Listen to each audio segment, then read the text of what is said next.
안녕하세요. 사연에 빠지다의 DJ 민영입니다. 오늘도 두 가지 사연 준비되어 있으니 재미있게 들어주시고요. 구독과 좋아요 버튼도 꼭 눌러주세요. 그럼 오늘의 사연 함께 시작해 볼게요. 안녕하세요. 저는 한 남자의 아내로, 두 아이의 엄마로, 그리고 한 회사의 임원으로서 아주 바쁘게 살아가고 있는 50대 여성입니다. 워킹맘으로 살아가시는 분들이라면 다들 이해하시겠지만 주어진 역할 모두 너무나 소중하고 중요한 일들이라 제가 아내로서, 엄마로서, 직장인으로서 잘 해내고 있는지 의심이 들 때도 많아요. 내가 욕심이 너무 많아서 아내로서, 엄마로서 잘하고 있는 건지 걱정이 될 때도 많습니다. 하지만 지금까지 훌륭한 직장인으로 사는 제가 여전히 멋지다며 엄지를 치켜 올리는 남편과 일하는 엄마를 항상 응원해주는 아들, 딸 덕분에 힘내서 살 수 있는 것 같아요.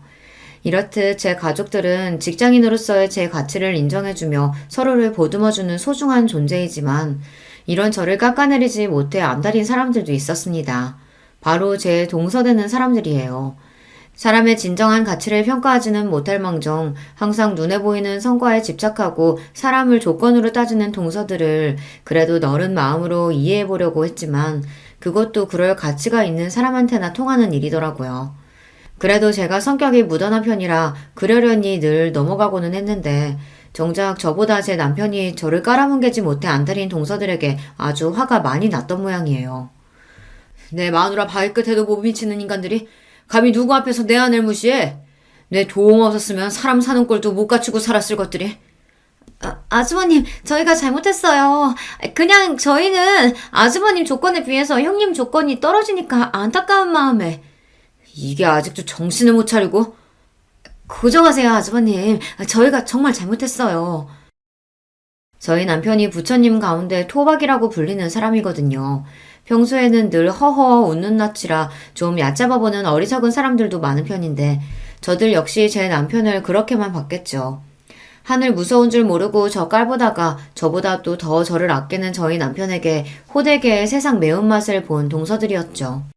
대체 어떻게 된 이야기인지 궁금하신가요? 지금부터 그 자세한 이야기를 들려드리도록 할게요.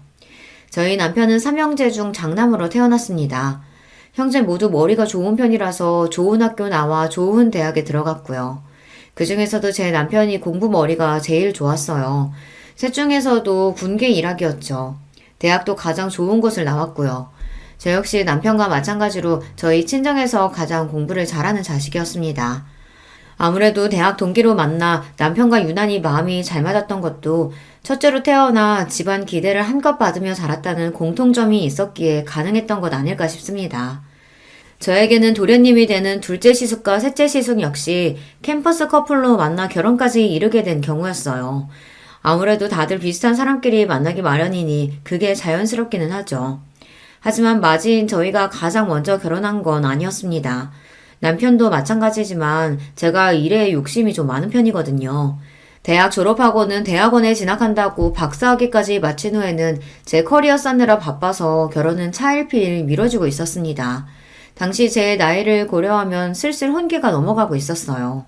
처음에는 공부 욕심 많은 큰딸 뜻에 군말 없이 따라주시던 저희 친정 부모님조차 이제는 일 좀 그만하고 시집 갔으면 하고 내심 바라셨습니다. 하지만 그런 저를 항상 지지해주고 같은 사회인으로서 존중해준 것이 바로 남편이었어요. 나 당신 일 욕심 많은 거 좋아. 처음부터 모르고 연애 시작했던 것도 아니고 당신같이 능력 있는 사람이 시집 간다고 그 좋은 머리에 집안에만 틀어박히는 게 오히려 사회적인 낭비야. 난 언제고 기다릴 수 있으니까 걱정하지 말고 당신 하고 싶은 거 다 해. 저도 저지만 그 사람도 장남인데 잘난 장남이 여자친구 기다려준다고 홍기가 넘어가도록 장가갈 생각을 하지 않으니 시부모님 속이 어지간히 타실 거였어요. 그럼에도 불구하고 저한테까지 아쉬운 소리 들리지 않도록 남편이 참 신경을 많이 썼습니다. 다시 태어나도 저 사람이 내 짝이다 싶을 정도로 저를 많이 배려해준 사람이죠. 사정이 이렇다 보니 남편 동생들이 형님을 앞지르고 먼저 결혼을 하게 된 거죠. 특히 둘째 시숙의 경우에는 예정보다 이르게 아이가 먼저 생기는 바람에 결혼을 서두르게 되었습니다. 한 해 후배와 교제 중이던 둘째 시숙은 이제 막 취업을 해서 모아둔 돈도 변변치 않은 상황이었어요. 둘째 동서가 둘째 시숙이 군대 가는 동안 대기업에 취직을 하긴 했지만 이제 연차 얼마 되지도 않은 직원이 덜컥 임신까지 해서 자리를 비우게 되었으니 동서도 여간 회사 눈치가 보이는 게 아니었을 거예요. 둘 다 아직 사회에서 제대로 자리를 잡지 못한 상황이었지만 점점 배는 불러가고 있으니 결혼을 미룰 수 있는 상황도 아니었죠. 그렇게 둘은 결혼할 여건도 제대로 갖추지 못한 상황에서 서둘리 결혼을 하게 되었습니다. 셋째 시숙 사정도 그리 다르지는 않았습니다. 그래도 결혼 당시에 셋째 동서가 대기업 취직 후 돈을 좀 모으긴 했으나 문제는 셋째 시숙이었어요. 무슨 팔자에도 없는 사업병에 걸렸는지 대학 졸업하고 바로 취직할 생각은 하지 않고 동기들과 스타트업 기업을 연다 어쩐다 시간만 죽이다 벌써 몇 년을 허송세월했거든요. 자기가 머리 좋다고 믿는 사람들이 저지르기 쉬운 실수가 본인이 선택한 게 잘못되었다는 걸 깨닫는데 시간이 오래 걸린다는 거예요. 좀처럼 자신의 실수를 인정하지 못하고 그 좋은 머리로 고생을 하는 경우를 저희 학교 선후배 중에서도 자주 봤어요. 사람이 학벌만 좋다고 꼭 성공하는 건 아니라는 걸 저희 주변에서 흔하게 볼 수 있었습니다. 셋째 시숙이 딱 그런 경우였죠. 형제 모두 잘난 머리로 어릴 적부터 공부 잘한다고 칭찬만 받아왔으니 자아가 비대해지기 쉬웠어요. 세상에 잘난 사람이 얼마나 많은데 그걸 늦게 깨달을수록 본인 고생만 커지는 법이죠. 결국 뒤늦게 취업 전선에 뛰어들었지만 그보다 더 어린 인재들이 널렸는데 아무리 학벌이 좋아도 신입으로 그 나이 직원을 선호하지는 않으니까요.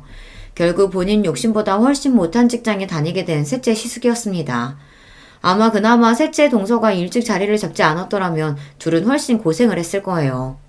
그러다 보니 각자 좋은 조건의 여성들과 결혼을 했으면서도 두 시숙들 결혼 초에는 꽤나 고생을 했다고 들었습니다. 형님이 워낙 자리를 잘 잡았으니 선뜻 먼저 도와주지 않았더라면 고생이 더 커졌겠죠. 그 고마움을 알아서인지 시숙들이 남편에게 참 잘했습니다. 형수인 저한테도 참 잘했고요.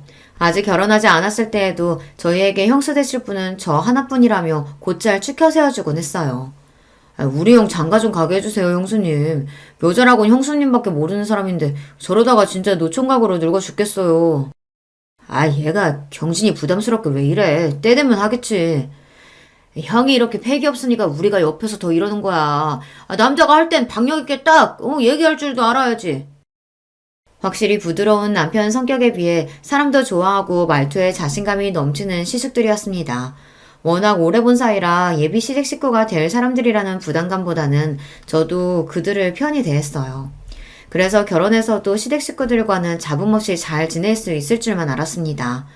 연애를 제법 오래 했기 때문에 이미 양가 부모님들과는 모두들 안면이 있었고 큰아들 늦은 결혼의 원흉이긴 했으나 남편이 워낙 제게 유별나게 굴었기 때문에 저 아니면 결코 결혼하지 않을 거라는 것도 알고 계셨거든요. 이러나 저러나 남편의 유한 성격은 시부모님 유전이었기에 이런 부족한 며느리도 사랑으로 감싸주셨죠. 저희 친정에서 제 남편에 대한 대접은 거의 국빈 대접이라고 해도 과언이 아니었습니다.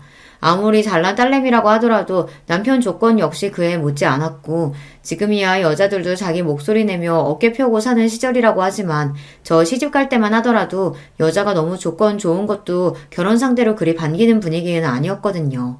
결혼하면서 일 정리하는 여자들이 대부분이었고요. 그런데 일 욕심 많은 저를 다 이해해주고 거의 연애 10년을 기다려주는 남자는 정말 흔치 않았습니다. 저희 부모님 입장에서 제 남편은 귀인이나 다름없었어요. 우리 허서방이 우리한테는 은인이다 은인이야. 아니었으면 우리 경진이 저 고집스러운 성격에 어디 시집이나 가려고 들었겠어? 허서방이나 되니까 우리 딸내미 감당되는 거지. 암만 우리 사이가 최고지. 우리 딸이랑 천생연분도 이런 천생연분이 없어. 민망하게 또 그러신다. 제가 경진이 만나 복이 많죠. 저희 친정부모님도 남편도 서로에게 참 잘했습니다. 제 친정 자매들 역시 남편을 참 잘 따랐어요. 똑똑한데 잘난 남편답지 않게 잘난 척 할 줄도 모르고 그저 서글서글한 사람이었으니 동생들이 잘 엉겼죠. 남편이 아들 부잣집 맞이였다면 저는 딸 부잣집 맞이였어요. 제 동생들 입장에서 남편은 그야말로 꿈에 그리던 오빠의 이상형이나 다름없었어요. 제 언니보다 형부를 더 잘 따르는 건 예견된 일이었습니다. 애들 때문에 정신이 하나도 없지? 어째 자기만 보면 어리광이 느는 것 같아. 나야 형부라고 불편하게 생각 안 하고 편하게 대해주니까 좋지. 나 자기 가족들이랑 어울리는 거 진짜 좋아하는 거 알잖아. 어쩜 말도 저렇게 이쁘게 하는지 역시 제가 선택한 남자였습니다. 많이 배운 여자, 먹물 많이 찬 여자는 드세서 좋은 신부감 되기는 글렀다는 말을 창피할 줄도 모르고 하는 제 주변 가부장적인 남자들과는 차원이 다른 남자였습니다. 친정 부모님 말씀이 틀린 게 아니었어요. 남편이 아니었다면 애초에 결혼할 생각도 들지 않았을 겁니다.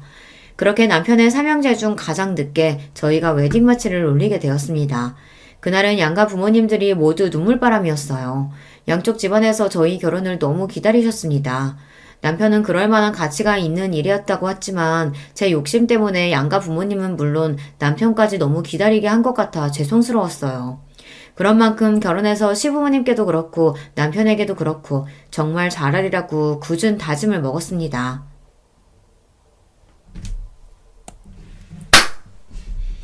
그런 만큼 결혼해서 시부모님께도 그렇고 남편에게도 그렇고 정말 잘하리라고 굳은 마음을 먹었습니다.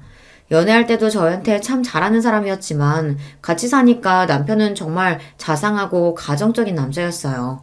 저 결혼하고 나서 제 손으로 아침 차려본 일이 손에 꼽힐 정도예요. 제가 워낙 아침잠이 많은 편이거든요. 아침 시간에는 늘 출근 준비하는 것만으로도 전쟁일 정도입니다. 반면 남편은 저보다 훨씬 잠이 적은 편이에요. 아침에는 항상 저보다 먼저 일어나고요. 신혼초에는 저 깰 때쯤 이미 자기 출근 준비를 다 마치고 같이 먹을 아침까지 차려놓는 남편한테 민망한 일이 한두 번이 아니었습니다. 그렇게 머쓱해하는 저를 보며 남편이 대수롭지 않게 말했습니다. 저녁 준비는 거의 당신이 다 하잖아. 그럼 내가 아침 준비할 수도 있는 거지.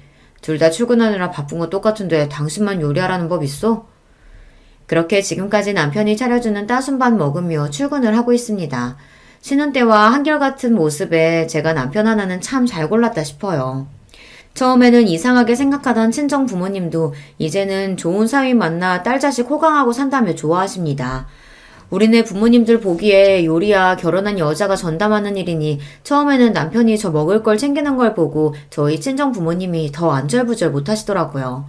하지만 저한테 똑같이 설명하는 남편 말에 결국 저희 친정 부모님도 고개를 끄덕이셨습니다. 허서방 하는 말 듣고 보니 그것도 참 일리가 있다. 그래, 일은 똑같이 나가는데 부엌 일은 우리 애만 하는 것도 말이 안 되지. 하지만 그건 그렇고 그렇다고 한들 우리나라 같은 환경에서 자란 남자가 그걸 잘못된 줄 알고 행동으로 보여주기가 쉬운 일이 아닌데. 나도 참 반성이 되네. 제 말이 딱 그겁니다. 잘못된 걸 알았다고 주변 다른 남자들과 다르게 행동하는 게 우리나라 같은 사회에서 쉽지 않다는 거 저도 잘 알아요. 남편은 한마디로 주변 남자들의 공공의 적이었습니다. 자기들처럼 살면 편히 살 수 있는데 남편 하는 걸 보면 여자들이 한마디씩 할 테니 남자들 입장에서는 저희 남편이 곱게 보이지 않았겠죠. 그럴수록 저한테는 더더욱 예쁘고 귀한 남편이었지만 말입니다. 그런 저희 남편을 보며 자라서 그런지 시숙들도 퍽 가정적인 남자들이었습니다. 비록 형님 수준에 미치지는 못했지만 말입니다. 셋 다 술도 잘 안 하고 담배도 안 하고 칼퇴근하면 다른 데 안 가고 곧장 집으로 향하는 아내 바라기였어요. 시숙들은 벌써 저희보다 먼저 결혼해서 다들 시조카드를 두고 있었습니다. 다복하게 사는 시숙 가족들을 보니 저도 아이 생각이 절로 날 지경이었어요. 이렇게 다른 시대 가족들과는 돈독하게 지내면서도 아직 손 아래 동서들인 둘째와 셋째 동서와는 좀처럼 가까워지지 못하고 있었습니다. 둘 다 저희 남편하고는 참 잘 지냈거든요. 저희 남편이 철마다 아이들 선물이라며 재수씨들 선물까지 잘 챙기기도 했고 가끔 만나서도 아이들도 참 잘 봐줬으니 동서들 입장에서야 더할 나위 없는 아주버니였겠죠. 결혼하고 나서는 온통 저한테 맞춰 사는 남편이었으니 이전보다 자주 볼 일이 적어져 좀 서운한 것 같기도 했습니다. 그럴수록 제가 더 잘해야지 싶었어요. 남편이 저한테 잘하니까 저도 남편 가족들과 얼른 친하게 지내고 잘하고 싶었어요. 그래서 제가 먼저 동서들과 술자리도 제안했습니다. 진짜 아주버님 같은 남자 없어요. 요새 누가 10년이 넘도록 여자 기다려서 결혼하겠어요? 아주버님 조건이 나쁜 것도 아니고. 그동안 어머님 아버님 통해서 선자리도 적지 않게 들어왔었는데 그걸 다 거절하시고. 왜 아니겠어. 사실 나는 형님이랑 아주버님이 결혼까지 가게 될 줄은 몰랐어. 아주버님 나이는 점점 차는데 결혼 소식은 없고 그만하면 할 만큼 했으니까 다른 사람 찾아가실 줄 알았지. 정말 우리 아주버님만한 순애보가 없다고. 처음엔 별로 친하지도 않은 손윗동서의 술자리 제안에 대면대면 하던 동서들도 술이 한 잔 두 잔 들어가더니 본심이 나오기 시작했습니다. 뭐 그 정도야 들어줄만 했습니다. 저희 결혼에 대해 주변에서 가타부타 말이 많은 건 사실이었으니까요. 대부분이 저를 기다리다 못해 제 남편이 저를 버리고 딴 여자로 갈아탈 거다. 뭐 그런 내용이었죠. 사정 모르는 남들이야 남의 이야기 그저 심심풀이로 쉽게들 이야기하곤 하잖아요. 제가 성격이 무딘 데가 있어서 그런지 그런 말에 크게 흔들리는 편은 아니에요. 동서들이 하는 말에도 별말 없이 고개만 주걱거리는 저를 보자 되려 그 둘이 머쓱해 보였습니다. 근데요, 형님. 저 예전부터 궁금했었는데요. 형님은 그렇게 공부를 많이 하셔놓고 왜 그렇게 작은 회사에 들어가셨대요? 제가 당시에 다니던 회사 규모가 작기는 했어요. 대학원에서 박사학위까지 따면서 공부를 마친 후에는 학교 연구실에서 근무를 했었습니다. 그러다가 경력이 좀 쌓였더니 주변에서 저를 좋게 봐주신 모양인지 제법 제 평판이 괜찮게 소문이 났더라고요. 해외 학술지에 연구 논문이 실리면서부터 일명식도 없던 곳에서 스카우트 제의가 들어오기도 했어요. 최종적으로 제가 자리를 옮긴 곳은 같은 학교 선배이자 연구실 선배이기도 한 지금의 회사 대표님이 갓 설립한 신생 기업이었습니다. 처음 시작할 때 직원이 10명이 채 되지 않았으니 중소기업 치고도 규모가 작은 편이었죠. 셋째 동서가 의문을 가질 만도 하다고 생각했습니다. 지금 회사 대표님이 내가 평소에 존경하던 선배님이시거든. 같이 일하면서 배울 점도 많았고 학교에서 인정도 받고 계시고 지금은 작아도 앞으로 성장 가능성이 높다고 생각해서 자리 옮기게 됐어. 아무리 그래도 이제 막 시작한 작은 회사인데 좀 위험하지 않아요? 전에 연구원 다니셨다면서요. 남 보기에도 그쪽이 훨씬 낫잖아요. 저는 저 나름대로 제 미래가 걸린 일이니 신중하게 생각해서 결정한 일이거든요.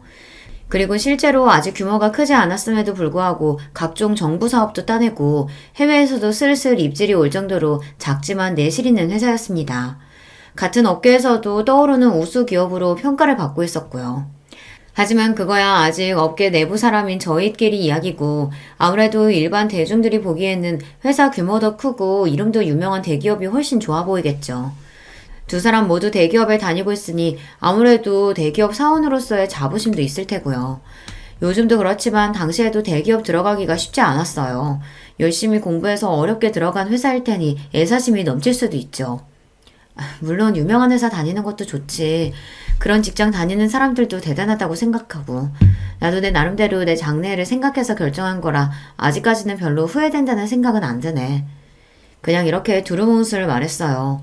괜히 대기업 다니는 동서들 심기 거스르고 싶지도 않았고 아무래도 저희 회사가 전문 분야를 다루고 있다 보니 그걸 일일이 설명하는 것도 술자리 화제로는 어울리지 않는 것 같아서요. 그리고 그 얘기는 어영부영 마무리가 되었습니다. 그거 말고도 화제거리야 많으니까요. 형님, 아이 계획은 있으세요? 아주버님이나 형님이나 이제 나이가 적지 않으신데 이제 더 미루면 안 되지 않겠어요? 그래야지. 생기면 생기는 대로 낳을 생각이야.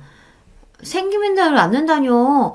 형님 이제 그러실 나이 아니에요. 일 그만두고 임신 준비만 해도 늦는다고요. 당시 제 나이가 30대 중반을 향해 가고 있었습니다. 지금으로서야 30 넘어 결혼하는 경우가 대부분이니 늦었다고 하기도 민망한 나이지만 저 결혼한 지 얼마 안 된 시점만 하더라도 초산의 제 나이인 산모는 드물긴 했습니다. 그래서 결혼하면서 남편보다 제가 먼저 아이 이야기를 꺼내기도 했어요. 물론 남편인 괜히 제가 스트레스 받을까봐 너무 급하게 생각하지 말고 기다려보자고 하긴 했지만요. 그래서 저 역시 가급적이면 아이가 얼른 생겼으면 했지만 제 일에 대한 이야기까지 건드리는 건 좀 불쾌했어요. 말씀드렸다시피 제가 일욕심이 있어서 지금까지 공부하고 커리어 쌓느라 결혼이 늦어진 건데 결혼과 출산 때문에 그걸 놓을 생각은 전혀 없었습니다. 걱정해주는 건 알겠는데 다른 건 몰라도 일만큼은 뭐라고 안 했으면 좋겠어. 나한테는 정말 중요한 문제거든. 아이 가지기 위해서건 낳고 나서건 일 그만둘 생각은 전혀 없어. 동서들도 조카들 낳고도 회사 잘 다니고 있잖아. 그거야 저희는 애들 낳을 때 나이가 어리기도 했고 또 저희는 대기업 다녀서 회사 복지도 잘 되어 있잖아요. 아무래도 중소기업이랑은 다르죠. 제가 중소기업에 다니기는 했지만 저희 회사 복지도 대기업 못지 않았어요. 애초에 선배 회사에 들어갈 때 그런 부분도 고려를 안 한 게 아니거든요. 작은 회사 들어가서 노동력 착취당하고 고생하던 친구들도 있었기에 그런 부분에는 예민한 편이거든요. 선배는 당시로는 흔치 않게 유학 경험도 있고 그런 부분에서도 선진적인 데가 있었습니다. 지금은 흔한 형태이지만 전 직원들에게 회사 지분 일부와 인센티브를 제공하기도 했고요. 현재보다 미래가 기대되는 회사이기에 이런 점들이 모두 매력 포인트로 다가왔습니다. 한마디로 동서들에게 그런 걱정을 들어야 할 필요는 없었다는 거예요. 어쨌든 그런 점들 또한 일일이 설명할 필요는 없다고 생각했기에 그것도 그냥 그렇게 넘겼습니다. 이래저래 걸리는 부분들은 좀 있었습니다만 이만하면 생각보다 그 자리가 그렇게 힘들지는 않았다고 생각했어요. 비록 자신들이 다니는 대기업에 대한 자부심이 좀 지나쳐서 다른 사람 일자리를 좀 업심여기 있는 경향이 있다고 느껴지기는 했으나 그런 사람들이야 워낙 많이 봐서 그러려니 하기도 했고요. 그리고 내내 직업인으로서만 산 저보다는 직장 경험과 결혼 생활을 모두 겪어본 동서들이 하는 말이 더 현실에 기반하고 있지 않을까 싶기도 했어요. 비록 그 둘이 제 손 아래 동서라고 하지만 결혼 생활을 저보다 훨씬 길게 한 사람들이니 손이 하면서 있지도 않은 권위를 내세울 생각도 없었고요. 무엇보다도 실전에서는 경험이 깡패 아닙니까? 결혼 전에 몇 번 보지 못해서 둘을 잘 알지는 못했지만 그래도 그 두 사람이 손이동서인 저와 일부러 잘 지내지 않으려고 하는 게 아니라면 제게 공격적으로 나올 이유가 없었으니 결국엔 다 저 좋으라고 하는 소리겠거니 했습니다. 그런데 남들 귀에는 별로 그렇게 들리지 않았나 봐요. 그러고 나서 얼마 지나지 않아 명절을 맞이해 시댁에 온 가족이 모였습니다. 저희 친정은 저보다 일찍 결혼한 여동생들이 있긴 해도 아직 아이가 없어서 명절이라고 그렇게 시끄러운 편이 아니에요. 그런데 시댁에는 아이들도 여럿이다 보니 북적북적한 게 제법 텔레비전에서 나오는 명절 분위기가 나더라고요. 좀 정신이 없기는 했지만 이것도 나름 명절답고 괜찮다 싶었습니다. 차례 지내고 할 일 다 끝나고 나니 다들 맛있는 거 먹으면서 서로 근황도 전하고 이야기꽃을 피웠습니다. 얼마 전 동서들끼리 술자리를 가졌다는 말에 둘째 시숙이 너스레를 떨었습니다. 형수님, 저희는 쏙 빼놓고 여자들끼리만 술 마시고 서운합니다. 도련님도 참, 저희는 저희끼리도 자주 봤잖아요. 다들 부인들이 어찌나 예쁜지 잘 보여주지도 않는 바람에 이렇게라도 얼굴 보고 대화 좀 했어요. 그래서 여자들끼리 즐거운 시간 보내셨어요? 그럼요. 서로 얘기도 많이 하고 특히 동서들이 내 걱정 많이 해주길래 내가 도움이 많이 됐어요. 걱정? 아, 우리가 아직 아기가 없으니까 아무래도 동서들이 걱정이 됐나 봐. 내가 다니는 회사가 작으니까 아이 준비하면서 다니기 힘들까 싶어서 걱정도 해주고. 아무래도 결혼 선배님들이시니까 내가 미처 생각하지 못했던 부분들 얘기도 많이 해주더라고. 저는 정말로 호의로 받아들여서 이야기를 한 건데 두 동서 표정이 당황스러움으로 물들었습니다. 남편을 포함한 삼형제 얼굴도 뭔가 애매하더라고요. 그제야 내가 꼬아 얘기한 걸 굳이 쫙쫙 펴서 들은 건가 싶었습니다. 상황이 뭔가 요상하게 돌아가기 시작하자 남편이 애써 굳힌 얼굴을 풀고 말했습니다. 우리 재수씨들이 손희 형님 들어오셨다고 이래저래 걱정이 많으셨나 보네. 그래도 이 사람이 똑부러진 사람이라 걱정하실 일은 없을 거예요. 더군다나 남편인 제가 이 사람 능력 있는 걸 이렇게나 좋아하는데 걱정하신 만큼 제가 더 잘하겠습니다. 특히나 제가 능력 있는 걸 좋아한다는 부분을 힘주어 말하는 남편이었습니다. 한마디로 내 아내 직장 문제 가지고 왈가왈부하지 말라는 경고나 다름없었어요. 부드럽게 말하기는 했지만 평소에 워낙 싫은 말 하는 일이 없는 사람이라 그런지 두 동서들 표정이 경직되는 게 느껴졌습니다. 아니, 저희는 그냥 걱정이 돼서요. 아주버님이 여기서 어떻게 더 잘하시겠어요? 평소에도 그렇게 잘하시면서. 그럼요. 저는 두 분 닮은 조카 얼른 보고 싶은 마음에 말씀드린 거예요. 급히 수습하는 둘을 보자니 내가 눈치가 없었구나 싶었습니다. 저 둘이 설마 저를 견제하리라고는 생각도 못했거든요. 이미 이 집 식구로 잘 자리 잡은 사람들이고 아직 잘 알지도 못하는데 그럴 이유가 있겠나 제가 너무 단순하게 생각한 거죠. 동서지간이라는 거 생각보다 참 복잡한 거더라고요. 단순한 인간관계를 지향하는 저로서는 좀 이해하기 힘들었지만 그래도 아직은 좋은 게 좋은 거라고 모두와 잘 지내고 싶었기에 다음에는 이런 화제 꺼낼 때 좀 조심해야겠다 싶었습니다. 좀 그렇네. 남의 직장 이야기는 그렇게 경솔하게 하는 게 아닌데. 집에 돌아와서까지 답지 않게 기분 나쁜 티를 내는 남편이었습니다. 자기 일로는 참 무던한 사람인데 저나 나중에 태어난 아이들 문제로는 민감한 데가 있더라고요. 하지만 결혼 후에 처음으로 보는 남편 모습이었기에 저는 남편이 좀 예민하게 반응하는 게 아닌가 하고 생각했습니다. 아까 얘기 잘해놓고 뭘 아직까지 마음에 담아두고 그래. 내가 문제가 아니라 당신 기분 나쁘지 않았어? 난 솔직히 아까 동서들 반응 보고서야 그게 내 신경 긁으려고 한 얘긴 줄을 눈치챘어. 나도 참 눈치 없다, 그치? 웃어넘기는 저를 보고 자기가 더 미안한 표정을 짓는 남편이었습니다. 아무렴 제가 아니라 남편이 나서서 한 소리 했는데 또 이렇게 은근슬쩍 제 신경을 긁으려 들기야 할까 싶었습니다. 뭐 저 정도로 긁힐 제 신경이 아니긴 했지만요. 그런데 동서들 입장에서는 결혼 전에 한 번도 자기들한테 싫은 소리 한 적이 없었던 아주버님이 결혼하고 저런 소리를 한다는 게 다 제 딸처럼 느껴졌던 모양이에요. 그전에도 그들과 그리 잘 어우러지는 느낌은 아니었는데 저러고 나서는 은근히 저를 대화에서 배제하는 느낌이었어요. 결국 이렇게 되었구나 싶으면서도 솔직히 그럴 수도 있다고 생각했어요. 사람이 자기가 하는 일이 옳고 그르고를 떠나서 감정 상할 일을 겪었으면 아무래도 상대방에게 좋은 마음 먹기가 쉽지 않기는 하죠. 의도한 바는 아니었으나 어쨌든 시댁 모임 중에 분위기가 흐려진 것도 사실이었으니 할 수 없다 싶었습니다. 결혼하고 처음으로 맞이하는 시아버지 생신에 다시 온 가족이 시댁으로 모여들었습니다. 이 집 며느리가 되고 나서 처음으로 챙겨드리는 시아버지 생신이었으니 저도 신경을 많이 썼어요. 마침 연구 성과로 인센티브를 받은 직후라 주머니 사정도 넉넉했습니다. 평생 명품 한번 써본 적이 없다고 하시길래 용돈과 함께 명품 지갑과 넥타이 세트를 준비했습니다. 물론 명품은 시대를 막론하고 저렴한 적이 없었기에 그 당시에도 가격대가 상당했어요. 그러나 그렇다고 제 형편에 지나치게 무리한 것도 아니었어요. 그걸 알고 있으니 남편도 굳이 말리지 않는 게 아니겠습니까? 오히려 제가 이렇게 단단히 준비한 게 본인 면이라도 세워주는 것처럼 으스케하는 남편이었어요. 시아버지한테 명품 선물하는 며느리라니. 내가 역시 능력 있는 여자 제대로 잡았지. 호태훈이 아주 봉잡았다. 하여튼 너스레는. 남편 말에 민망하면서도 기분은 나쁘지 않았습니다. 부디 시아버지께서도 저렇게 좋아해 주셨으면 더 바랄 게 없겠다 싶었죠. 다행히 선물 받고 아버님이 아주 기뻐하시더라고요. 세상에 내 팔자에 명품을 다 써보고 내가 우리 큰며느리 덕에 아주 호강한다. 고맙다 아가. 내가 아주 평생 아껴 쓸게. 아휴 아니에요 아버님 별거 아니에요. 해지면 새 걸로 바꿔드릴 테니까 아끼지 말고 편하게 쓰세요. 와 우리 형수님 멋있다. 역시 능력자는 다르네. 하여튼 너스레 떠는 건 이 집 남자들 유전인가 봅니다. 어머님까지 그 광경을 보며 만면에 미소를 띄우셨습니다. 이 분위기에 좀처럼 섞이지 못한 건 동서들 두 사람뿐이었어요. 우리 형님 시집 오셔서 처음 맞는 시아버지 생신이라고 무리하셨네. 당분간 좀 힘드시겠어요? 그러게 작은 회사에서 월급도 얼마 안 나올 텐데. 이번에는 눈치 없는 저도 대번에 알아차릴 수 있을 만큼 두 사람 말투에 가시가 돋쳐 있었습니다. 순식간에 주변 분위기가 찬물을 끼얹은 것처럼 싸하게 가라앉았어요. 순간 성질을 못 이기고 내뱉어놓고 둘 다 아차 하는 게 보이더라고요.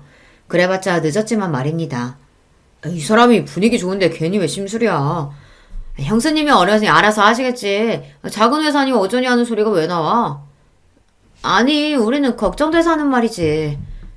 그래도 이 사람이. 한창 분위기 좋았는데 순식간에 불화의 씨앗이 싹 탔습니다. 특히 시부모님 표정이 너무 안 좋더라고요. 너희들이 그렇게 말하면 내서 준비한 큰애 기분이 어떻겠냐? 받는 나는 또 어떻고? 그러게 말이다. 너희들 지금 너희 큰형님만 무한준 게 아니라 네 시아버지까지 물색 없는 사람 만든 거야. 좋은 날 이게 무슨 일이니? 중간에서 저만 괜히 새우등 터져서 안절부절 못했습니다. 그런 저를 보더니 남편이 제 손을 꼭 쥐고는 낮은 목소리로 말했어요. 제가 저번부터 말하고 싶었는데 대체 왜 그렇게 이 사람 직장을 까내리지 못해서 날린 겁니까? 이 사람 능력 업계에서도 알아주는 사람이고 그래서 지금 회사도 대표한테 직접 스카우트 받아서 좋은 대우 받으면서 간 거예요. 그래서 들어가면서도 과장직감 단 거고요. 중소기업이라니까 무슨 구멍가게라도 되는 줄 아시는 모양인데 내실 있는 기업이라고 평판도 좋아요. 그런 거 다 떠나서 이전부터 어떻게든 이 사람 트집 잡으려고 하는 것 같아서 남편으로서 기분이 쏙 좋지 않네요. 앞으로는 더 조심하셨으면 합니다. 이제 아주 대놓고 경고하며 제 편을 드는 남편이었습니다. 동서들이 말실수한 게 있으니 아무도 그 말에 의의를 제기하지 않으셨어요. 방금 건 저도 동서들이 선 넘었다 싶었습니다. 제가 마음에 들지 않는 건 들지 않는 거고 굳이 어른들 들리시는 데에서까지 저러는 건 지나쳤죠. 물론 이번에도 제가 이야기하기도 전에 제 남편이 상황을 정리했지만요. 이런 걸로 절대 서운하게 하는 법이 없는 사람이었습니다. 기껏 좋은 선물 준비해서 시아버지께서 생신날 기쁜 마음만 가지셨으면 했는데 또 경솔한 발언을 한 돈서들 때문에 기쁨이 반감된 것 같아 저도 기분이 썩 좋지 않았습니다. 하필 생신에 왜 그런 소리를 해서 다음에 저런 소리 하면 그때는 나도 제대로 한 소리 해야지 싶었습니다. 그렇게 애매한 분위기 속에 자리를 파하게 되었어요. 그리고 얼마지 않아 저에게 기쁜 소식이 생겼습니다. 오랜 시간 공을 들였던 프로젝트가 성황리에 마무리되어 해외 특허까지 따내게 된 거였어요. 대부분의 프로젝트 책임자가 선배인 대표님이었던 예전과 달리 제가 단독으로 책임자로 나선 건이었죠. 당연히 대표님도 뛸 듯이 기뻐하셨습니다. 내가 뭐라 그랬어? 내가 너 연구실 나온 거 절대로 후회하지 않게 해줄 거라고 했지? 여기서 훨씬 네 재능 펼칠 기회 많을 거라고. 내가 사람 보는 눈이 틀리지가 않았어. 회사에서는 깍듯하게 직급으로 부르던 것도 있고 기쁨을 감추지 못하는 대표님이셨습니다. 저 역시 뿌듯했어요. 연구실 시절 제 이름으로 논문 기재에 성공한 적이 있기는 해도 이렇게 눈에 띄는 성과는 저도 처음이었으니까요. 지금까지 긴 시간 밤을 새워가며 열심히 공부한 보람이 느껴지는 순간이었습니다. 과장으로 입사한 지 1년을 조금 넘긴 시점에 승진까지 하게 되었어요. 무려 부장 자리였어요. 아무리 작은 회사라고 해도 제 나이를 고려했을 때 초고속 승진이나 다름없었습니다. 차장 직급이 없는 저희 회사에서는 다음에 승진하면 바로 이사진으로 경영 참여가 가능할 정도였어요. 규모가 작은 만큼 전문 인력으로만 채운 자리였기 때문에 쉽지 않은 일이었습니다. 게다가 회사는 날이 다르게 기업 가치를 높여가고 있었습니다. 얼마 전 상장한 이후 입사 때 제게 주어진 회사 지분의 가치가 쑥쑥 올라가고 있었고요. 이래서 회사 스타팅 멤버로 들어가는 게 참 중요해요. 이 기쁜 소식을 가장 먼저 전한 건 역시 남편이었습니다. 근무 시간 중에 전화를 받아놓고도 제가 승진 소식과 프로젝트 성공 소식을 함께 전하자 전화통이 떠나가도록 기뻐서 소리를 지르는 남편이었습니다. 여보, 정말 축하해. 우리 경진이 진짜 대단하다. 그동안 그걸로 그렇게 가슴을 졸이더니 결국은 해내는구나. 이제 이 과장님이 아니라 이 부장님이네? 신랑은 이제 간신히 과장 달았는데 우리 마누라는 부장님이라니. 내가 알아서 모셔야겠다. 이렇게 아니라 오늘은 축하 파티를 제대로 열어주겠다는 남편을 겨우 진정시켜 전화를 끊었습니다. 기쁜 일이 생겼을 때 나보다 더 기뻐해주는 사람이 있다는 게 참 좋더라고요. 역시 이 사람과 결혼하길 잘했다는 생각에 뿌듯했습니다. 신이 난 남편이 사방에 전화를 돌리는 바람에 온 식구들이 제 승진 소식을 당일에 접하게 되셨어요. 친정이고 시댁이고 할 거 없이 말입니다. 친정 부모님과 시부모님들이 다들 고생했다며 내일처럼 기뻐해 주셔서 몸둘 바를 모르겠으면서도 기분이 좋았어요. 이제는 내 새끼 잘했다며 칭찬해 주시는 분들이 두 분 더 늘어나셨으니까요. 시숙들 역시 축하 전화를 걸어왔습니다. 우리 형수님 진짜 대단하다. 나는 부장님은 배불뚝이 중년 아저씨나 돼야 되는 건 줄 알았는데 우리 형수님은 벌써 관리직급이네요. 나 아는 중에 가장 출세한 사람이 형수님인 거 알아요? 우리 파티해야죠, 파티. 이런 경사에. 아휴, 파티는 무슨. 축하해 주신 것만으로도 감사해요. 한사코 거절하는 저에게 파티를 해준다고 난리가 난 둘째 시숙이었습니다. 저를 축하하려고 하는 것 또한 진심이었겠지만 얼마 전 시아버지 생신날 서로 감정 상한 일이 있었으니 제 승진 축하 겸 동서들과 감정을 풀 자리를 만들려고 한 거겠죠. 저 역시 앞으로 계속 볼 사람들이라면 얼른 감정을 풀고 잘 지내고 싶었기에 평소와 달리 화끈하게 말했습니다. 에이, 기분이다. 내가 승진턱 낼게요. 우리 다 같이 한번 뭉쳐요. 와, 화끈하다. 그렇게 세 부부끼리 회풀을 푸는 자리가 마련되었어요. 이래저래 감정이 가스레질 일이 많았던 터라 이참에 다들 풀었으면 싶어서 일부러 제가 정말 기분 낼 때나 가는 고급 라운지바에 예약을 잡았습니다. 당시에는 아직 그런 문화가 활성화되지 않아 저랑 남편을 제외하고 그런 고급스러운 곳은 처음 경험하는 거였어요. 와, 형수님 오늘 단단히 준비하셨네. 형수님 덕분에 이런 데도 다 와보고 진짜 호강하네요. 아직 꽁한 기분으로 나와 떨떠름하게 서있던 동서들도 모임 장소를 보더니 눈이 휘둥그레졌습니다. 대기업 접대 자리로도 이용되는 곳인데 아무래도 동서들은 아직 평사원이다 보니 이런 곳에 와볼 일은 없었겠죠.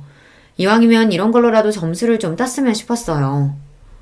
와, 이 양주 진짜 비싼 건데 병째로 마셔도 괜찮아요? 저 오늘 좋은 날이잖아요. 오늘은 마시고 싶은 거 다 마셔도 상관없으니까 가격 보지 말고 원 없이 드세요. 분위기도 더할 나위 없이 좋았어요. 저나 남편이야 그날 기분이 최고였고 쭈뼛하던 동서들도 좋은 술 한 모금씩 넘기고 나니 표정이 좀 풀어졌더라고요. 남편은 이번 프로젝트 때문에 제가 얼마나 고생을 했는지, 승진한 마누라가 얼마나 대단한지 팔불질처럼 자랑을 늘어놓느라 잔뜩 신이 나 있었습니다. 그렇게 다들 화기애애하게 이야기를 주고받는 동안 동서들 술 마시는 속도가 점점 빨라지고 있었어요. 처음에는 오늘 술이 좀 받는가 보다 하다가 나중에는 저대로 놔둬도 괜찮나 걱정이 되더라고요. 그래서 동서에게 걱정스러운 마음에 한마디 건넸습니다. 동서, 괜찮아? 물도 좀 마셔가면서 천천히 마셔. 왜요? 막상 비싼 술 사려니까 아까워요? 가시돋친 둘째 동서 말투에 순간 주변이 조용해졌습니다. 아, 또 시작이구나 싶었죠. 어째 오늘은 좀 조용히 넘어가나 싶었는데 이 정도로 동서들 심술을 달래기에는 역부족이었나 봅니다. 그래도 어지간하면 잘 넘기려고 다시 부드럽게 말했습니다. 아깝긴 축하해줘서 고마워서 한턱 내는 건데. 중소기업 부장이 뭐 그렇게 대단한 자리라고 내가 축하식이나 해요? 저 사람이 하도 닥달하길래 어쩔 수 없이 나온 거예요. 어떻게든 분위기를 풀어보려던 제 노력은 숲으로 돌아갔습니다. 그쯤 되니 저도 그냥 될 대로 되라 싶더라고요. 언제까지 제가 동서 기분을 맞춰주겠습니까? 동서, 축하해줄 생각 없으면 그냥 거절하지 그랬어. 꼭 그렇게 꼬아서 말해야겠어? 이제 본심 나오시나 보네. 왜요? 저희가 축하 안 한다니까 안 입고 오세요? 아니 근데 대기업 때는 저희 입장에서야 중소기업 부장 별거 아닌 건 당연한 거 아니에요? 당신 진짜 미쳤어? 아 내가 틀린 소리 했어? 왜 소리를 질러? 나만 해도 어떻게든 계약 하나 따내겠다고 들러붙는 중소기업 부장들이 한둘인 줄 알아. 누가 들으면 아주 대기업 회장님이라도 되신 줄 알겠어. 유세도 이런 유세가 없네. 이 사람이 어떻게 이렇게 못난 소리만 골라서 하냐? 아, 당장 형수님한테 사과드리지 못해? 못해, 안 해. 내가 뭐가 아쉬워서 중소기업 직원한테 사과씩이나 해야 돼? 아주 가관이었습니다. 더는 못 봐주겠기에 한 소리 하려던 차에 남편이 먼저 선수를 쳤습니다. 다들 이 박치지 못해? 남편 입에서 처음 듣는 욕설에 다들 그 자리에 얼어붙어 버렸습니다. 욕을 듣는 당사자인 동서들도 그렇지만 저도 정말 놀랐어요. 남편이 그렇게까지 화내는 모습은 그때 처음 보았습니다. 내가 내 마누라 자랑스러워서 부르는 자리에 유세? 이 사람은 평생 자기 자랑이라고는 할 줄 모르는 사람이야. 꼴랑 대기업 다닌다는 이유로 세상 제일 잘난 줄 착각하고 사는 니들하고 같을 줄 알아? 우리 와이프야말로 이런 식으로 엮이지 않았으면 니들 같은 인간들하고는 어울릴 일이 없는 사람이라고, 알아? 당장이라도 잡아먹을 듯한 기세로 고함을 치는 남편 모습에 두 사람이 벌벌 떨기 시작했습니다. 중소기업 부장이니 대단할 것도 없다고? 무식한 소리하고 자빠졌네. 이 사람 회사 가치는 지금 시가총액 100억이 넘어. 니들은 신문도 안 보냐? 이 사람이 성공시킨 프로젝트로 정부 계약에 해외 특허까지 따냈다고. 그런 인재들 사이에서 부장까지 올라갔단 거야, 이 사람이. 이 사람이 니들처럼 일반 직원인 줄 알아? 이 사람 회사 지분까지 가진 사람이야. 회사 주주라고. 이 대기업에 붙어서 월급이나 타먹을 줄 아는 것들아. 100억이니 정부 계약이니 해외 특허니 회사 지분 이야기까지 나오자 동서들 얼굴이 새파랗게 질리기 시작했습니다. 만만하게 생각했던 작은 중소기업이 자기들 생각과는 달리 보통이 아니라는 걸 이제야 간신히 깨닫게 된 거죠. 물론 제가 그런 사람이든 아니든 간에 사람 제 밑으로 보고 깔보는 건 잘못한 일이죠. 그래도 자기들 보기에도 대단하다는 생각이 들었는지 순간 쳐다보는 제 눈빛에 주춤 눈치를 보는 꼴이 어이가 없으면서도 좀 고소하더라고요. 저는 이만하면 됐다 싶었는데 남편은 아직도 분이 풀리지 않는지 씩씩 숨이 거칠었습니다. 내가 니들 결혼할 때 어떻게 했는데 아직 자리도 제대로 못 잡은 니들 사람 사는 것처럼 살게 해주겠다고 내가 그렇게 도왔는데 감히 내 아내를 이런 식으로 대? 나한테는 아까운 사람이 이 사람을 감히 겉으로 보이는 조건만 대충 보고 사람 괄시하는 니들 같은 모자란 인간들이 감히 당장 내가 빌려준 집값 빼서 가져와. 나 내 아내 무시하는 너 같은 인간들한테 내 돈 절대 못 줘. 남편이 두 동생들 결혼하면서 준비가 부족해 도움을 줬다는 건 미리 말해준 적이 있었어요. 아무래도 남편 벌이가 가장 좋기도 하니 여윳돈도 있었으니까요. 그걸 그래도 돈거래가 오갔으니 명목상 계약서를 쓰고 이자도 받지 않고 그 일부를 천천히 갖고 있었죠. 남 같으면 가당치도 않을 이야기였습니다. 하지만 이제 자기한테는 남보다도 못하니 당장에 그 돈을 갚으라는 이야기였죠. 그 돈이 한두 푼도 아니고 동서들은 물론이고 시숙들까지 얼굴에 피기가 싹 가셨습니다. 아주버님, 저희가 잘못했어요. 제가 진짜 몰라서 실수했어요. 형님, 제가 죄송해요. 다시는 형님 앞에서 건방 떨지 않을게요. 형님, 잘못했어요. 저는 형님이 그렇게 대단한 분인 줄도 모르고. 그렇게 콧대 높게 굴던 둘이 돈 내놓으라는 남편 말에 아주 납작 엎드려서 저렇게 쉽게 사과하는 꼴을 보고 있자니 한심스러웠습니다. 내가 대단한 사람이건 아닌건 사람이 사람을 그렇게 대하는 건 아니야. 사과를 그런 식으로 하는 것도 아니고. 돈 문제는 나는 모르겠네. 이 사람 돈인데 내가 왈가왈부할 일도 아니고 알아서 해결들 봐요. 그러고는 아직도 분이 풀리지 않아 씩씩대는 남편을 데리고 나와버렸습니다.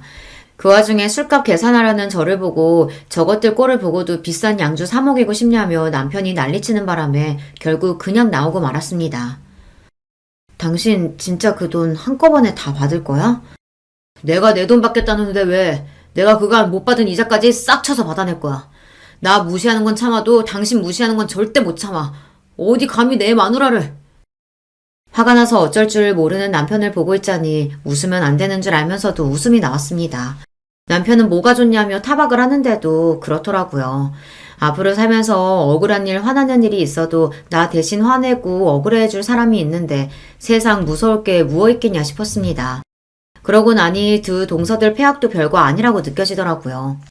결과적으로 동서 둘 다 남편 돈 갚느라고 고생 꽤나 했습니다. 남편이 시숙들 도움 받아다가는 정말 당장 소송해서 받아낼 거라고 으름장을 놓는 바람에 대기업 다녀받은 피 같은 월급 내놓느라 둘 모두 속이 쓰렸을 거예요.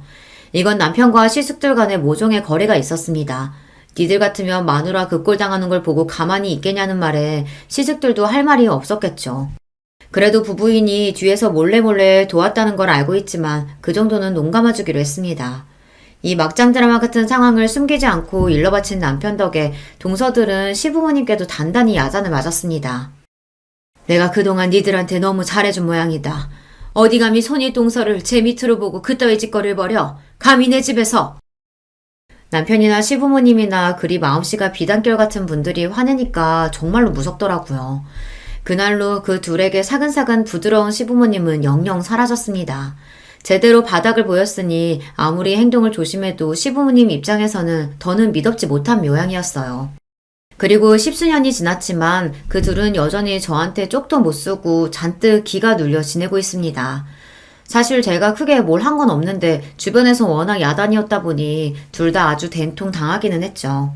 결국 이자까지 쳐서 그 돈을 다 받아낸 제 남편이 참 대단해요. 그 이후로 저는 결국 회사 이사진까지 올라가는 데 성공했습니다. 지금은 업계에서 저희 회사 이름만 들으면 모르는 사람이 없을 정도로 회사를 성장시켰습니다. 여전히 대기업에 비하면 직원 수는 적은 편입니다만 그래도 지금은 직원 수가 거의 200여 명에 육박할 정도로 규모가 커졌습니다. 제 연봉이나 회사 지분 가치를 따지면 여느 대기업 이사들에게도 뒤지지 않을 정도입니다. 동서 둘은 그리고 채 10년도 채우지 못하고 회사를 나오게 되었어요. 아무래도 평사원은 많고 관리직까지 승진하는 사람은 소수이다 보니 남자들도 40대에 들어서면 대기업에서 명예퇴직하는 경우가 많죠. 아이까지 있고 승진에 실패한 동서들이 끝까지 대기업에서 살아남기는 힘들었을 겁니다. 대기업 다니는 게 평생 가장 큰 자랑인 두 사람이었는데 결국 이 나이까지 왕성하게 사회활동하는 사람은 저뿐이네요. 회사 그만두고 둘 모두 급격히 기가 죽은 탓에 오히려 이제는 짠하게 느껴지기까지 합니다. 사람이 겉으로 보이는 다면만 보고 상대방을 평가하기 쉽다지만 그래도 예의라는 게 있는 건데 둘 다 처음에 저한테 너무했다 싶어요. 첫 단추를 그리 꿰지 않았더라면 꽤 괜찮은 사이가 될 수도 있었을 텐데 지금은 뭐 별로 아쉽지도 않네요. 여전히 하늘이 두 쪽 나도 제 편인 남편과 이제는 남편과 저를 쏙 닮은 소중한 아이들도 있는 판에 거기까지 신경 쓸 여력이 없기도 하고요. 회사 일 역시 바쁘지만 더없이 만족스러워서 저는 잘 지내고 있습니다. 지금은 한때 그런 일도 있었지 웃으면서 이야기할 수 있을 정도로 작은 해프닝으로 느껴지기도 해요. 다들 제 이야기 재미있게 잘 들어주셨는지 모르겠어요. 오늘 하루 여러분도 열심히 일하시고 하루의 마지막에는 소중한 사람들 품에 돌아가 따뜻한 시간 보내시길 바라며 이야기 마칠게요. 안녕하세요. 저는 30 중반 된 여성입니다. 요즘 참 시끄러운 일이 많죠? 그중 가장 이야기 많이들 하시는 것 중 하나가 바로 교사와 교권 문제잖아요. 저도 이와 관련하여 겪었던 일이 있어서 이번 기회에 털어놔보고 싶어 사연을 보내드립니다. 저는 20대 중반에 교사가 되었어요. 벌써 10년 전이네요. 교사 경쟁률이 떨어졌다고는 해도 임용고시는 여전히 어렵습니다. 사범대 나와서 임용고시를 볼 때 얼마나 긴장하고 열심히 노력했었는지 몰라요. 사실 좀 더 어른스러운 아이들을 상대로 대학 보내는 즐거움을 느끼고 싶다면 중고등학교 선생님이 되는 쪽이 좋습니다. 사실 중고등학생쯤 되면 뛰어난 아이들은 정말 뛰어나서 선생님에 대해 예의를 잘 갖추는 아이들도 많아요. 물론 요즘 교권이 추락해서 교실 학생들 전반적인 수준도 떨어지기는 했지만 얌전하고 좋은 학생들도 여전히 있어요. 그런 아이들의 존재가 지워지고 피해를 입는 일이 많아져서 안타깝기는 하지만요. 그런데 저는 애초에 대학에 들어갈 때부터 초등학교 선생님이 되겠다고 마음을 먹었던 이유가 아이들을 너무 좋아해서였어요. 아직 중학교도 들어가기 전 유치원을 나와서 학교에 막 입학하는 그 조그만 아이들이 얼마나 귀여웠는지 몰라요. 그건 지금도 마찬가지고요. 고사리 같은 손을 내밀면서 선생님을 부르는 아이들을 가르치고 돌보다 보면 제가 정말 세상 모든 아이들의 엄마라도 된 것 같은 기분을 느낄 수 있었거든요. 최선을 다해서 임용고시를 치르고서 다행히도 운 좋게 처음 본 시험에 합격하여 사립초등학교에 들어가게 되었습니다. 사립초등학교는 연봉이 그래도 높은 편이에요. 서울에 있는 사립초등학교였는데 아이들 수준도 높고 꽤 신경 쓰는 집안의 부모님들도 많이 계셨죠. 신규 때는 그래도 운이 좋았는지 정말 좋은 학부모님들과 착한 아이들로 이루어진 반을 맡게 되어서 즐겁게 1년을 보낼 수 있었어요. 신규로 교사 일을 시작하면 얼마나 떨리고 의욕이 넘치는지 아마 교사분들은 아실 텐데요. 조그만 아이들의 1년이 제 손에 달렸다고 생각하면 없던 의욕도 생기는 게 바로 교사들이랍니다. 그래서 저 역시도 정말 의욕 넘치게 아이들을 최선을 다해 보살피고 가르치면서 1년을 보냈어요. 그래도 좋은 학부모님들과 인연을 맺으며 한 해를 보내고 나니 자신감이 생기더군요. 그 다음 해에도 그래서 조금 노하우가 생긴 상태로 조금 더 능숙하게 아이들을 가르칠 수 있었는데요. 2년 차에도 별 문제는 없었어요. 약간씩의 트러블은 있었지만 그래도 상식 내였고 제가 컨트롤할 수 있는 범위 내였거든요. 다른 선생님들도 많이 도와주시고 조언도 많이 해주시는 편이었고요. 그런데 문제가 이제 3년 차에 벌어지게 된 거였죠. 당시 3년 차에 처음으로 고학년 담임을 맡게 되었는데 그동안 저학년만 맡다 보니까 애들이 다 순했거든요. 아직 뭘 모르기도 하고 제가 타이르면 말도 잘 들었고요. 게다가 운 좋게 아주 좋은 학부모님들로 구성된 학급이었어요. 그런데 이제 그게 5, 6학년쯤 되면 애들이 머리가 커서 완전히 달라진다는 말을 다른 선생님들께 듣기는 했는데 체감은 못하고 있었던 거예요. 그런 와중에 덜컥 6학년 담임을 맡게 된 거였죠. 게다가 더 큰 문제가 있었어요. 사실 그동안 별로 안 좋은 평가를 받아왔던 문제 행동을 벌였던 아이들이 있었는데 그 아이들이 학급을 구성하다 보니 한꺼번에 셋 정도가 한 반에 들어가게 된 거였어요. 그리고 저 연차에 아무것도 모르는 선생님이었던 제가 그 반을 맡게 된 거였죠.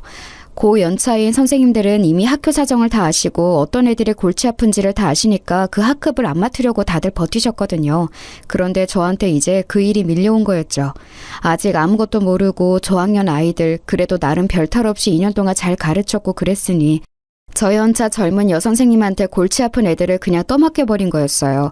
저는 사실 그것도 모른 채로 처음 만난 고학년이니 정말 잘 준비해서 가르쳐야겠구나 하면서 준비를 열심히 했었죠. 새학기가 되어 처음 교실에 들어갔는데 애들이 난장판이더라고요. 원래 애들이란 쉬는 시간에 선생님 없을 때는 난장판인 게 당연하니까 저는 그냥 그러려니 했어요. 그리고 모두 앉으라고 이제 수업 시작하겠다고 이야기를 했죠. 그런데 몇몇 애들을 제외하고는 애들이 조용하지를 않는 거예요. 제 말도 안 듣고 그냥 자리에 서서 계속 떠들고만 있어서 선생님이 들어온 줄을 모르나 하고서 좀 소리를 높여서 애들을 불렀어요. 애들아 이제 좀 조용히 하고 수업 시작하자 이런 식으로 이야기를 했죠. 그랬더니 반 애들이 저를 쓱 돌아보는데 좀 귀찮다는 눈길 있죠? 그런 식으로 돌아보더군요. 저학년 애기들한테서는 한 번도 받아본 적 없는 시선이라서 저는 좀 충격을 받기도 했습니다. 그런데 겨우 시선 가지고 애들 타박할 수는 없는 노릇이라 그냥 서서 애들이 간신히 자리에 앉는 꼴을 보고 있었죠. 그중에 유달리 한 애가 느적거리면서 늦게 자리로 가서 앉더라고요. 앉아서도 계속 다리를 떨고 책하고 공책을 집어던지면서 중얼중얼대고요. 솔직히 저는 그 애가 요새 문제되는 발달장애라도 가진 아이인 줄 알았어요. 하지만 제가 이 반을 맡을 때 그런 특성을 가진 아이는 없다고 알고 있었고 전달받은 바도 전혀 없었거든요. 그래서 좀 수상해서 걔를 자세히 들여다보고 있었죠. 첫날은 어찌어찌 지나갔는데 바로 그 다음날부터 시끄러워지기 시작했어요. 다음날 제가 수업에 들어가니까 애들이 여전히 떠들고 있더라고요. 그래서 다시 자리에 앉으라고 이제 수업 시작한다고 제가 소리를 좀 높였어요. 그런데 애들이 왁자지껄 떠들고 있으면 제 목소리가 충분히 안 들릴 때도 많이 있거든요. 그래서 하도 앉지 않기에 조금 더 크게 말을 했었죠. 그날도 애들이 귀찮다는 듯한 얼굴을 하고서는 미적거리면서 자리에 가서 앉았어요. 그런데 몇몇은 아예 제가 왔다는 사실을 알고 제 얼굴을 보고서도 교실에 서서 계속 저희들끼리 장난을 치고 있더라고요. 심지어 그 와중에 한 애는 교실 바닥에 찍찍 침을 뱉어대고 있었어요. 저는 애들한테 다가가서 화가 나는 것을 참고서 조용히 지시했습니다. 자, 애들아, 이제 수업 시작할 텐데 자리에 가서 앉아야지. 싫은데요? 순간 저는 귀를 의심했습니다. 아무리 요즘 애들이 건방지다고는 해도 초등학생이 이런 식으로 선생님한테 말대답을 할 수 있다니 믿을 수가 없었어요. 아무리 고학년이라고는 해도 아직 중학교도 들어가지 않은 아이들이었는데 말이죠. 자리에 앉아야 해요. 그래야 친구들하고 같이 공부를 하지. 하지만 어쨌든 요즘은 안 좋은 말로 꾸중이라도 하면 학생들이 도리어 선생님한테 반발한다는 것을 알고 있었기 때문에 저는 좋은 말로 타일렀습니다. 그렇게 건방진 아이들이 이런 말에 제대로 순응할 거라는 기대는 저도 하지는 않았지만요. 싫은데요? 저 여기 서서 들을 건데요? 제 마음대로 할 건데요. 선생님이 뭔데 저한테 자리에 앉아라 말아요? 그 애는 숨도 쉬지 않고 저한테 따발총처럼 건방지게 말을 쏴댔습니다. 학교 애들이 전부 못된 건 아니었어요. 얌전하고 착한 애들은 놀란 채로 저와 그 학생의 눈치를 보고 있었죠. 하지만 그의 주변으로 하필 그 품행이 바르지 않은 애들이 모여 앉아 있어서 걔네들은 제 얼굴을 보면서 희죽이고 웃고 있었어요. 제가 당황해서 얼굴이 굳어지는 반응을 즐기는 게 뻔했죠. 저는 겨우 교사로 일한 지 3년째 된 어린 선생님이었고 학생들이 이렇게 노골적으로 반항하는 것을 처음 겪어서 너무 당황했어요. 글쎄 이걸 교사 자질이 없다고 말씀하실 수도 있겠지만 누구든 교사라는 직업의 경험치를 다 쌓은 후에 교사가 되는 것은 아니거든요. 저도 당시 저연차 교사로서 아이들에 대한 경험이 무척 적은 상황이었고요. 솔직히 그러면 안 되는데 저는 저도 모르게 목소리가 높아졌어요. 선생님한테 그렇게 말하면 안 되는 거야. 버릇없이 이게 무슨 말버릇이니?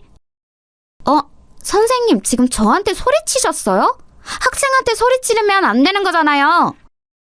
애가 빈정대듯이 말하는데 그때 기싸움에서 밀리면 정말 한 해 동안 아예 애들을 잡을 수가 없겠더군요. 주변에서 얌전한 애들도 숨죽이고 저희를 지켜보고 있었고 좀 못된 애들도 제가 지지 않고 소리를 높이니까 움찔한 기색이었어요. 어쨌거나 아직 중학생도 안 된 초등학생 6학년들이었으니까요. 저도 소리 높여서 큰 소리로 애들한테 말하면 자칫 아동학대로 걸릴 수 있다는 건 알았지만 절대 밀리면 안 될 것 같더군요. 내가 언제 소리를 질렀니? 선생님 목소리는 원래 크다. 그리고 너 지금 선생님한테 대들었으니 뒤로 나가서 10분간 서 있어라. 책 들고 가. 공부는 해야 하지 않니?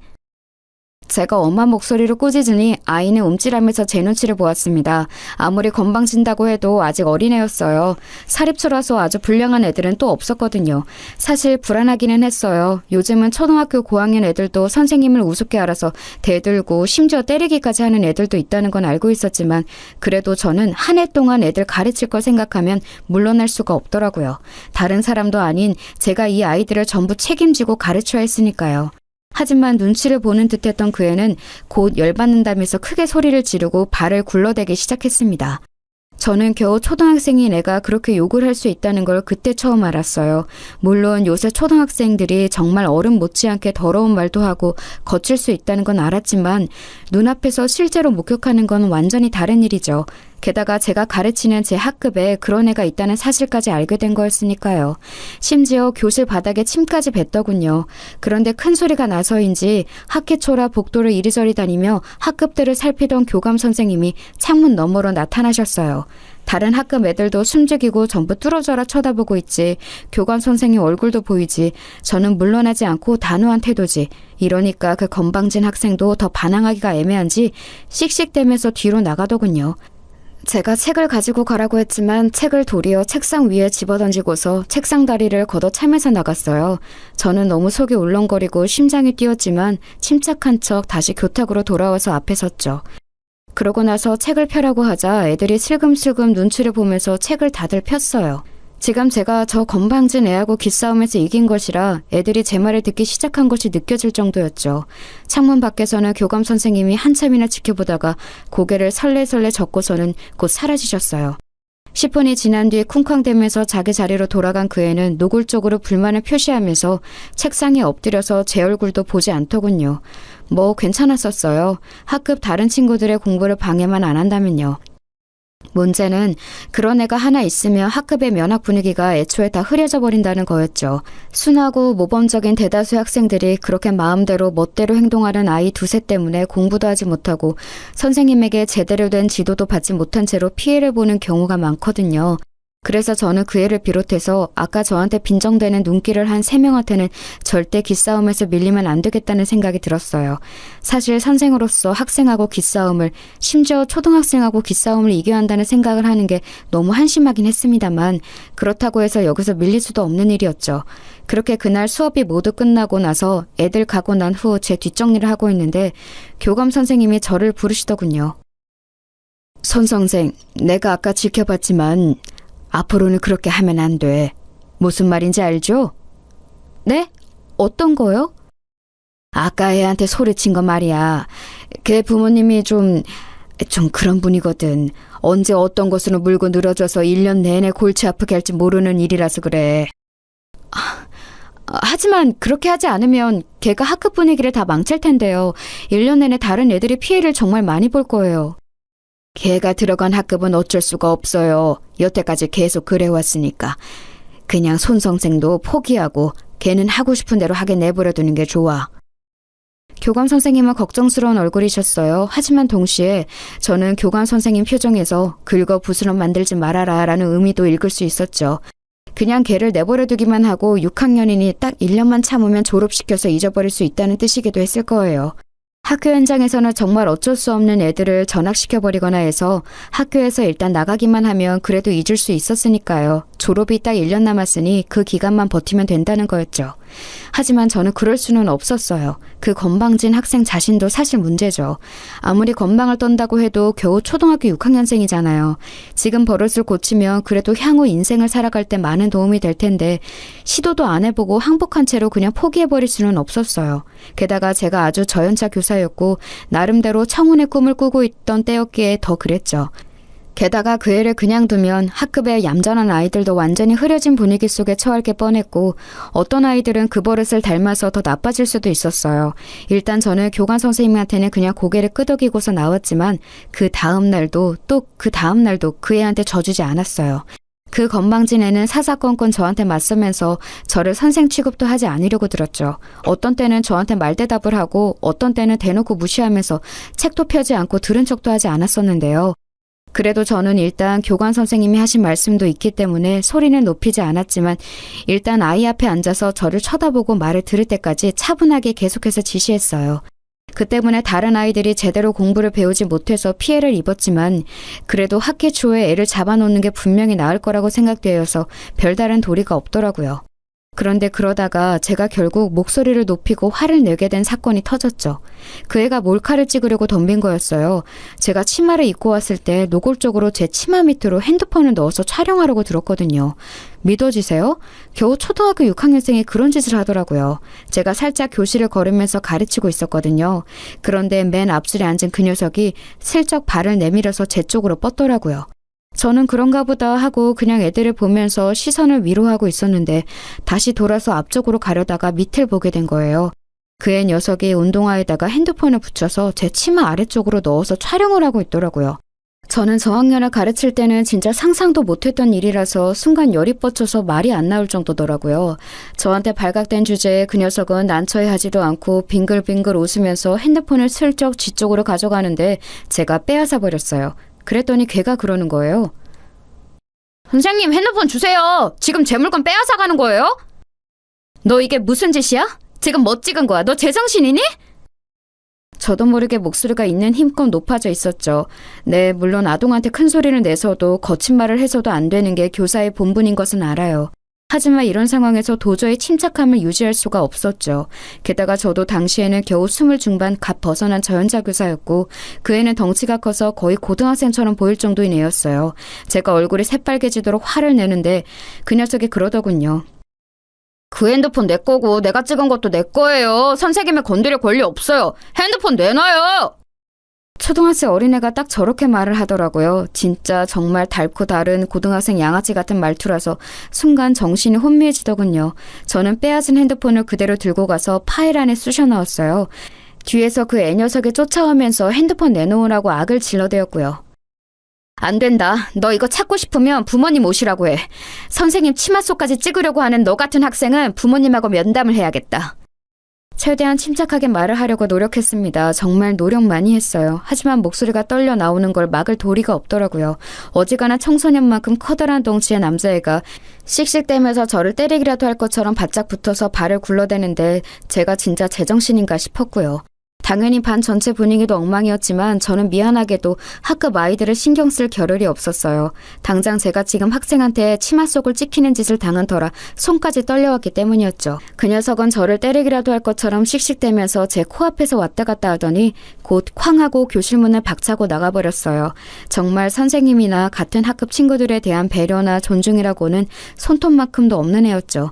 심장이 쿵쾅거리면서 뛰었어요. 겉으로는 멀쩡한 척하려고 어찌나 애를 썼는지 손이 후들거리면서 무릎이 떨리더군요.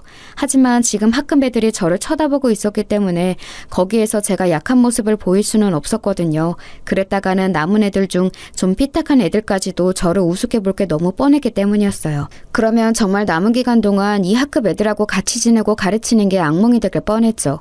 이를 악물고서 괜찮다는 듯이 얼굴을 가다듬고서 마치 걔가 원래 없던 것처럼 그냥 수업을 진행했어요. 그 녀석하고 비슷한 성향인 애들이 눈치를 보면서 딴지를 걸까 말까 하는 게 느껴졌지만 아무런 표정 변화 없이 그대로 쭉 수업을 진행하니까 말없이 수그러들더군요. 아마 제가 조금이라도 흔들렸다면 그 녀석들까지도 저한테 대들면서 비웃고 나가버렸을 게 뻔했어요. 그나마 제가 무표정하게 수업을 지속해서 아무 말도 하지 않은 거였죠. 그러고 나서 저는 그날 교관 선생님과 교장 선생님한테 가서 이런 사실을 알렸습니다. 학생이 선생님의 치마 밑으로 핸드폰을 넣어 몰카를 찍으려 했다는 사실만으로도 이미 범죄였으니까요.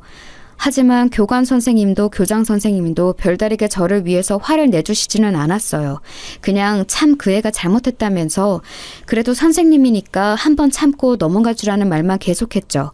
저는 솔직히 이해가 되지를 않았어요. 아니, 어떻게 이런 걸 참고 넘어가 주라는 건지 말이에요.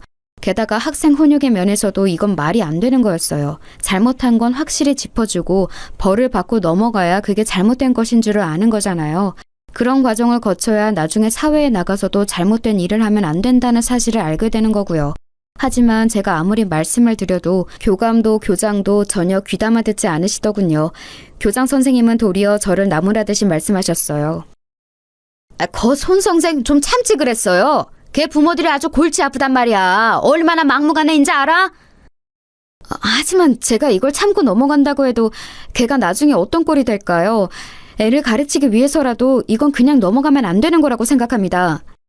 그거야 우리가 알 바가 아니지. 이제 애들의 미래를 우리가 책임진다는 생각은 버려요. 그런 마인드로는 애들 가르치는 일 길게 못하니까. 아니 물론 손 선생이 아직 젊고 교직에 들어온 지 얼마 안 되어서 이상적인 생각을 하고 있다는 건 알아요. 하지만 그게 먹히는 시대가 아니란 말이지. 손 선생 본인은 물론이고 다른 학생들이나 선생님들까지도 다 너무 골치가 아파진다고. 본인 혼자만 힘들고 마는 게 아니란 말이야. 교장 선생님은 답답하다는 듯이 저한테 그렇게 꾸중을 하셨습니다. 제 잘못은 아무것도 없는 상태에서 상사한테 싫은 소리를 듣는 그 상황이 정말 이해도 가지 않고 납득도 되지 않더라고요. 저도 원래 그렇게 얌전하거나 고분고분한 성격은 아닌데 그래도 아직 저연차 교사이기도 했고 학교라는 조직의 분위기상 항상 다소곳한 태도를 유지하고 있었어요. 그래서 교장 선생님한테도 그때 아무런 말대답을 하지 않고 그냥 듣기만 하다가 나왔었죠. 나와서도 정말 속이 뒤집혀서 퇴근을 할 수가 없더라고요. 교장, 교감 선생님과 한참이나 이 이야기를 하고 난 다음이라 이미 해가 거의 저문 다음이었는데요. 교무실에서 선생님들은 많이 퇴근하시고 난 다음이라 저는 한숨을 쉬면서 애한테 빼앗았던 핸드폰을 책상 위에 올려두었어요. 어차피 패턴으로 여는 것이라 저는 알 수 없었고 애 부모님이 오면 면담한 다음에 열어서 제 치마 속 촬영한 영상을 지우게 해야 할 거라고 생각하고 있었거든요. 그런데 그때 제 핸드폰으로 전화가 오더라고요. 번호를 보니까 그의 부모님 번호였어요. 저는 애들 번호는 물론이고 부모님 번호까지 다 꼼꼼하게 저장을 해두었거든요. 그 애는 아마 저한테 혼나고서 곧장 부모님 퇴근하자마자 이야기를 한 것 같더군요.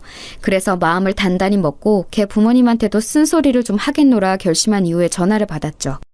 그리고 통화가 연결되자마자 제가 여보세요라는 말을 꺼내기도 전에 전화에서 거의 귀가 찢어질 것처럼 엄청난 소리로 욕이 쏟아져 나왔어요. 아마 들어보지 못한 분들은 잘 모르시겠지만 전화기를 통해서 그 아기가 가득 눌러 담긴 상대방의 욕설이 저한테 쏟아지는 걸 들으면 거의 정신이 멍멍해질 정도예요. 저는 핸드폰을 들고서 대체 이게 뭔가 싶어서 멍하니 있었어요. 제가 알아들을 수 있는 말은 맨 끝에 문장 하나 정도였죠. 네가 교사면 다야? 너 내가 내일 학교 가서 죽여버릴 테니까 그렇게 알아. 신경질적인 남자 목소리였습니다. 보통은 어머님이 먼저 전화를 하시고 그 후에 면담이 잘 진행되지 않으면 아버님께 전화를 드리는 경우가 많았는데 이번에는 먼저 애 아버지가 먼저 전화를 한 거였어요. 정신이 멍멍해서 대답도 제대로 못하고 있는데 그대로 전화가 끊어지더군요. 저는 멍청한 상태로 앉아 있었어요. 다시 전화를 해서 사정을 설명을 하고 이야기를 나눠보아야 할 것 같은데 도저히 그럴 수가 없더라고요. 그렇게 일방통행으로 욕설을 얻어먹었는데 바로 정신이 차려질 리가 없지 않겠어요? 그래도 한참 앉아있다가 손이 떨리는 걸 가라앉히고서 다시 그 번호로 전화를 해봤지만 저쪽에서 딱 끊더군요. 몇 번도 해봤지만 계속해서 끊어버려서 저는 결국 아무것도 하지 못한 채로 퇴근을 할 수밖에 없었어요. 가족과 함께 살고 있었기 때문에 제 얼굴이 어두운 걸 보고 엄마가 급히 따라오면서 대체 무슨 일이냐고 물으셨죠. 아, 너 왜 그러니? 무슨 일 있어? 얼굴이 너무 안 됐다. 별거 아니에요, 엄마. 그냥 좀 피곤해서. 애들이 말 안 들었어? 뭐 과일이라도 깎아줄까? 괜찮아요. 필요하면 이야기할게요. 저희 엄마는 가정주부로 평생 살아오신 분이라 굉장히 심약하셨거든요. 그러니까 제가 겪은 일을 그대로 말했다간 거품 물고 넘어가시게 뻔해서 그냥 제가 입을 다무는 쪽을 선택했던 거였죠. 저희 아빠는 또 다혈질이셔서 이런 일이 생기면 화를 내실 거라 제가 말하지 않는 게 나았고요. 사실 우리 부모님도 나 보호하려고 애쓰셨었지 싶어서 마음이 조금 가라앉았습니다. 부모들은 항상 아이가 학교에서 혼나고 오거나 친구들과 싸우고 오면 마음이 불안정해지기 마련이죠. 아마 그의 아버님도 그런 게 아니었을까 싶었어요. 세상에는 참 여러 가지 사람이 있어서 자기가 불안해지면 욕설로 그 불안을 해소하려고 하는 이들도 있었으니까요. 그 녀석의 태도로 봐서는 부모님의 공격성이 있을 것 같아서 그 정도는 감안하고 마음을 단단히 먹으려고 애를 쓰기도 했습니다. 그리고 다음날 저는 어느 정도는 각오를 한 채로 출근을 했어요. 그런데 아침에는 아마 시간이 없었는지 그의 아버님이 안 오셨더라고요. 그 녀석은 아무 기색도 없는 채로 출석해서 앉아 있었고요. 그런데 눈길도 안 마주치고 고개를 이리저리 팩팩 돌리는 꼴이 전혀 반성한 기색은 아니었죠. 아마 오후나 퇴근 이후에 오지 않을까 싶었을 때였어요. 딱 점심시간 직전인 시간이었는데 끝나기 거의 20분 전쯤 갑자기 교실 문이 벌컥 열려서 정말 깜짝 놀랐습니다. 제가 놀라서 돌아보니까 거기 어떤 중년 남자가 시근덕대면서 서 있더군요. 저는 누구냐고 물으려다가 직감적으로 그 사람이 그 녀석 아버님이라는 사실을 눈치챘어요. 오늘 이렇게 갑자기 찾아올 만한 사람은 그 아버님밖에 없었으니까요. 아버님, 혹시 오늘 면담하러 오셨나요? 지금 수업이 아직 안 끝났으니 조금 기다리셔야... 제가 그렇게 말을 하는데 그 학부모님을 기다리지 않고 그냥 교실로 성큼성큼 들어오시더군요. 그러더니 제 멱살을 잡고 다짜고짜로 밀치셨어요. 저는 너무 창졸간에 일어난 일이라서 비틀거리면서 뒤로 거의 넘어질 뻔했는데 다행히 교탁을 잡아서 넘어지지 않을 수 있었죠. 그대로 넘어졌다면 아마 크게 다쳤을지도 몰랐는데 어떻게든 중심을 잡아서 간신히 서 있었어요. 그런데 그 아버님은 거기서 그치지 않고 교탁을 발로 차면서 소리를 질러대더군요. 네가 선생이면 다야, 어? 야, 네가 내 아들 핸드폰 뺏어갔어? 그거 너 강도질이야, 알아? 네가 무슨 권리로 애 핸드폰을 빼앗아가? 너 공산당이야, 어? 남의 재산을 왜 손을 대? 그 아버님은 정말 말도 안 되는 소리를 하면서 목에 핏대를 세워가면서 소리를 질러댔습니다. 저는 그 아버님이 들어오자마자 제 멱살을 잡고 밀쳐서 놀라 손발이 떨리는 와중에 마구잡이로 고함까지 질러대니 견딜 수가 없었어요. 제 나이 겨우 20 중반 조금 넘었을 때였는데 저 연차 교사가 감당하기에는 힘든 일이었죠. 학급 아이들이 전부 다 놀란 눈으로 저를 쳐다보고 있는 가운데 그 녀석은 저를 비웃는 얼굴로 빙글빙글 웃으면서 쳐다보고 있더군요. 그리고 그 녀석 주변으로 앉은 비슷한 놈들도 희죽거리면서 쳐다보고 있었고요. 정말 머리가 아득해지는 기분이었어요. 그리고 너 뭐 애한테 소리를 질렀다며? 야, 너 그거 아동학대인 거 알아? 죽을라고 이게 확. 내가 너 고소해서 교사 잘리게 만든다, 알아? 이런 게 선생이랍시고 자리 보존하고 앉아가지고 애한테 소리나 지르고 말이야. 아버님 진정하세요. 일단 말씀이라도 좀 들어보시고. 야, 됐어. 내가 지금 교장하고 교감한테 가서 단판 짓고 올라니까 너 진짜 가만 안 둔다. 그렇게 고함을 지르고서 그 아버님은 순식간에 애를 데리고서는 교실 밖으로 사라져버렸어요. 저는 이제 정말 다리가 떨려서 제대로 서 있을 수가 없더군요. 그렇게 제가 봉변을 당하는 사이에 점심시간 벨이 울렸고 차라리 다행이라는 생각이 들어서 저는 애들한테 밥 맛있게 먹으라는 인사만 간신히 한 채로 교무실로 들어왔어요. 당연히 저는 아무것도 먹지 못했죠. 그러고 나서 한 30분쯤 뒤에 교장실에서 내선 전화가 걸려왔어요. 손 선생, 다시 그 아버님께 전화드려서 정중히 사과드려. 그리고 애한테 핸드폰 돌려주면서 또 미안하다고 사과 꼭 하고. 안 됩니다. 저는 잘못한 게 없어요. 제가 왜 사과를 드려야 하나요? 그리고 그 핸드폰 안에 불법 촬영물이 있는데 그걸 돌려주라는 말씀이세요? 저는 너무 놀라고 화가 나서 대뜸 목소리가 높아졌어요. 하지만 교장 선생님은 그런 제 마음은 아랑곳하지 않고 아무런 상관없다는 듯이 오히려 불쾌하다는 듯이 말씀하시더군요. 아니, 송 선생, 지금 나한테 말대꾸하는 건가? 내 지시에 따르지 않겠다는 거야? 선생님이 되어서 교장 지시에 안 따르겠다면 어쩌자는 건가? 지금 잘 처신해야 해. 나도 그 아버님한테서 손 선생 보호를 못 해줘. 하지만요, 그 아버님 이 동네에서 오래 살고 성격도 험한 양반이야. 지난번 걔 4학년 때도 담임선생님 고소해서 교사 바뀌었던 거 모르나? 내가 보호해줄 수가 없는 사람이라고.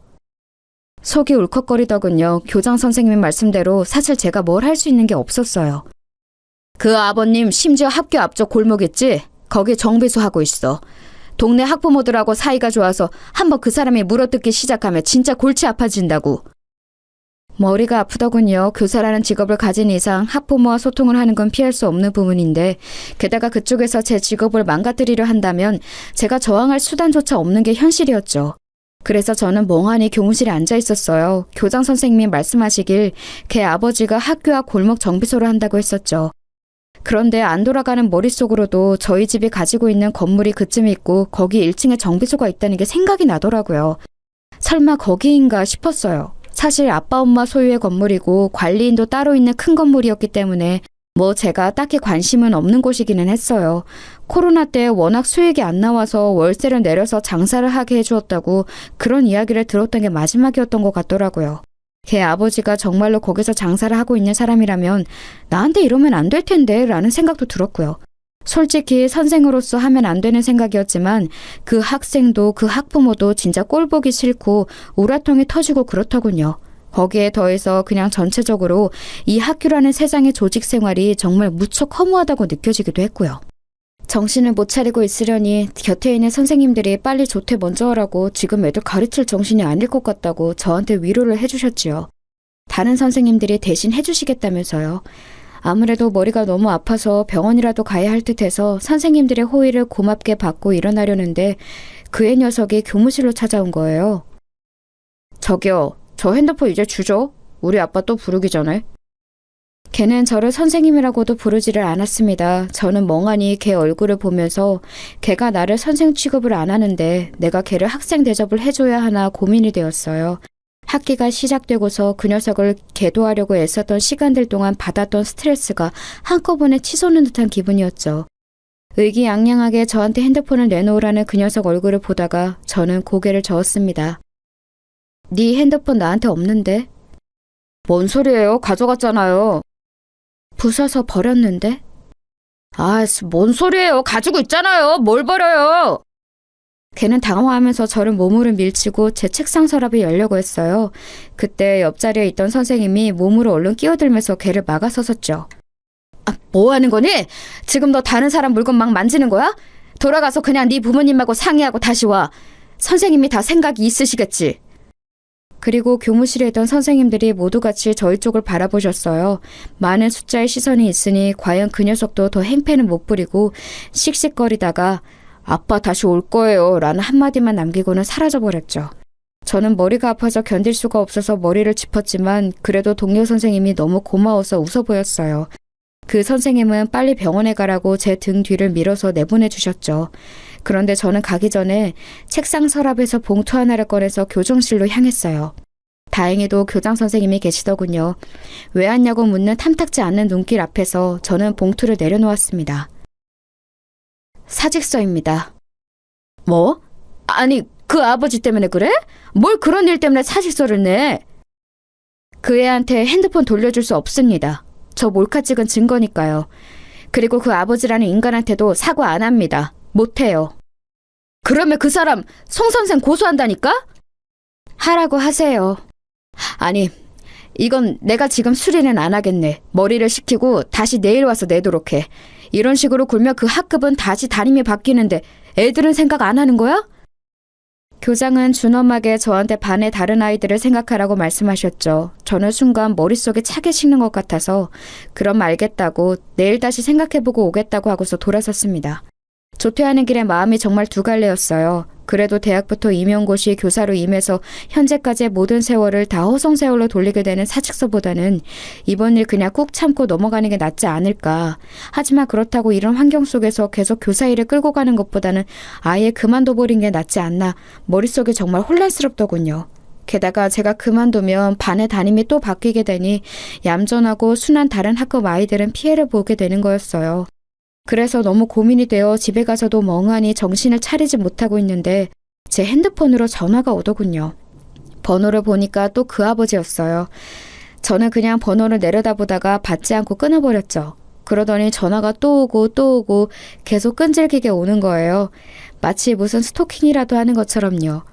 저는 정말로 핸드폰을 그냥 꺼버릴까 했는데 사직할 각오까지 한 마당에 대체 이 인간이 또 무슨 소리를 할까 궁금해서 한 10통쯤 전화 왔을 때 전화를 받았어요. 그랬더니 예상했던 것처럼 또다시 욕설이 줄줄이 튀어나오더군요.